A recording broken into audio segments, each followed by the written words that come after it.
Just woke up in America. Last thing I want to do is talk about another terrorism parade as the hostages are being released. But I'm going to do it. I don't care how tired I am. I don't care how exhausted I am. I made a promise, never again. Like so many Jews with millions and millions of followers in Hollywood who accepted Emmys, Oscars for movies they made about the Holocaust, where they promised never again. But I guess it's too much for them to even post a story that would last 24 hours. I guess that's too hard for them. So let's get into it. Because although there is fatigue from these hostage terrorism parades that they are being thrown in Gaza, where they've claimed to have a genocide, yet they have plenty of money to throw on massive PR productions with huge, beautiful colored banners, candy being thrown out to the children. Everyone looks healthy. There's no starvation. The only emaciated people you see are the hostages who look like, again, Holocaust survivors. They've been fed so little. But here's where things are different. 2 of the hostages today have been there for 10 years in Gaza. And unlike what the college kids are saying, what the Ivy League idiots have been chanting, they're not white colonizers. No one in Israel is. But these 2 in particular. One is a black Ethiopian, a disabled black Ethiopian. I believe he has autism from what I've read. My brother has autism. I think about all he has to deal with living in a free world, a normal society. But this guy wandered into Gaza 10 years ago, and they held him hostage for 10 years, and the world has been silent. The media has been silent because it doesn't go along with their narrative that the Jews are some white fucking colonizers. Fuck you, media. Let's talk about the second hostage that was released after 10 years in Gaza. An Arab Bedouin. Wait, but I thought Israel was an ethno-state. Oh, right. 20% of Israel is Arab and Muslim. 20%. Wait, what about all those Arab countries? Because there's almost 60 of the Arab Muslim countries. How many Jews live there? Oh, right. Almost none. They were kicked out of everywhere pretty much. So this man, an Arab Muslim, who they claimed was in the IDF. Actually, he wasn't. Because Israel gives exemptions for Arabs and Muslims. Whether you think that's good or not, it's a whole other debate. But Hamas lied, said he was a soldier. He wasn't. Kept him for 10 years, sent pictures of him on life support. Where's the media been? Why haven't they been talking about this? Oh, right. It doesn't go along with their narrative against the Jews, against the Jewish state. Now, what's interesting is Hamas decided not to parade him around on stage out of respect for the Arab Muslim community. Well, I guess that would be pretty much an admission that what they're doing is more heinous than the Squid Games, right? That they're actually trying to psychologically torture Jews on their very last moments before freedom. That would be a pretty big omission. I don't want to talk about any of this. I want to enjoy my Shabbat.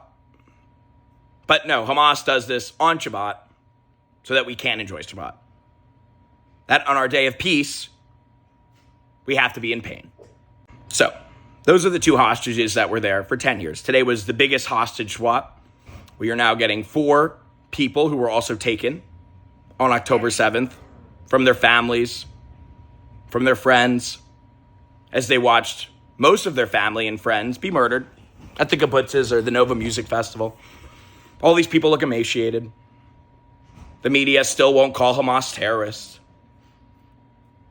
And we have to shift gears and talk about this right after we, the Jewish people, lost our beloved Bibas family, the Bibas babies, the mother, along with Oded Lifshitz, one of the oldest hostages, maybe the oldest, who was taken in his mid-80s.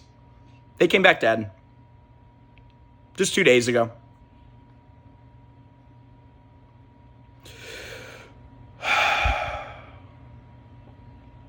Keep taking care of yourselves. Keep breathing.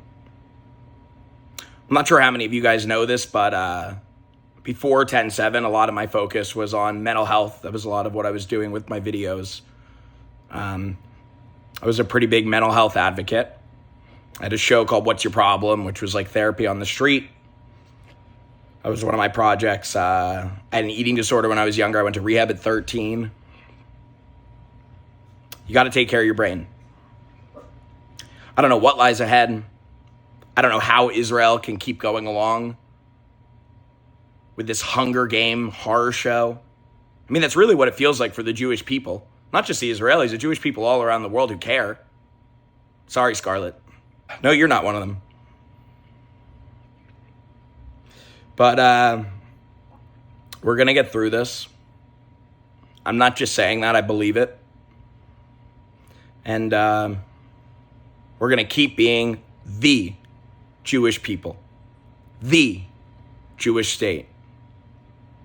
We are so small, yet so significant.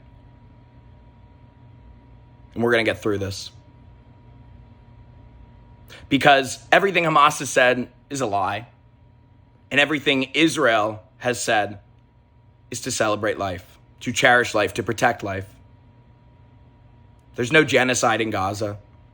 We're seeing more and more photos of their stuffed grocery stores. They're flooded with food in the markets. Yes, many buildings are destroyed. There were terrorist tunnels underneath. There were weapons inside schools, hospitals, playgrounds. But there's no genocide. None. And if you believe that, you've been fooled by a terrorist group. Keep paying attention.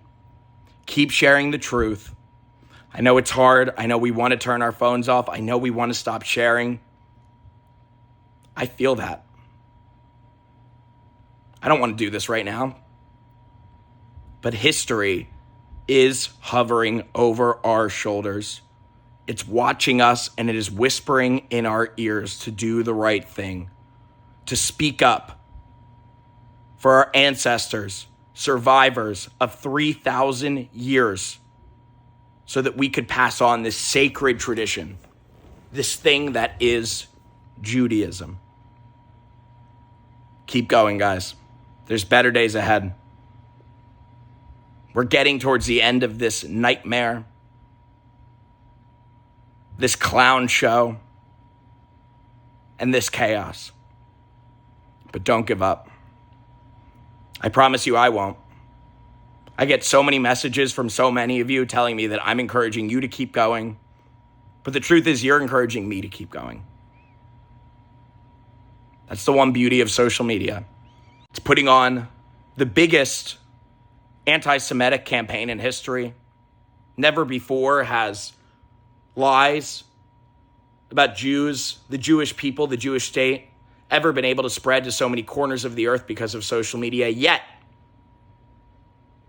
it is linking us together in a way that we've never been able to before.